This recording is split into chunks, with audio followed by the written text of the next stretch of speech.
টলিপাড়ায় দুঃসংবাদ, প্রয়াত হলেন অভিনেতা রাহুল অরুণোদয় বন্দ্যোপাধ্যায়।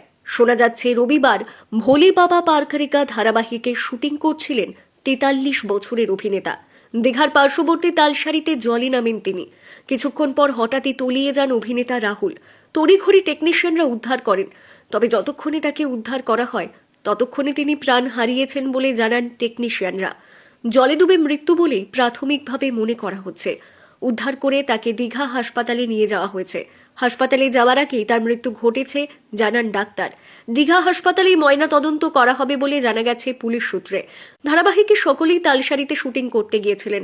ভাস্করের কথায় জলে ডুবেই মৃত্যু হয়েছে। ঘটনাটি প্যাক আপ হয়ে যাওয়ার পর ঘটেছে, তবে ঠিক কিভাবে ঘটেছে তা এখনো স্পষ্ট নয়। শোনা যাচ্ছে বেশ কিছুক্ষণ জলের তলায় ছিলেন তিনি। অনেকটা সময় পেরিয়ে গেলেও তিনি না ফেরায় তখন তাকে আনতে যাওয়া হয়। ভাস্কর আরও জানান, তারা শুটিং করে মধ্যাহ্নভোজ করতে গিয়েছিলেন। রাহুল আরও কয়েকটি শট দিয়ে আসবেন বলে জানিয়েছিলেন, কিন্তু এমন কিছু ঘটে যাবে ভাবতেও পারছি না। অবাক লাগছে, সুস্থ তরতাজা মানুষ এভাবে চলে গেল, ভাবা যাচ্ছে না। আমরা খুব স্তম্ভিত হয়ে পড়েছি।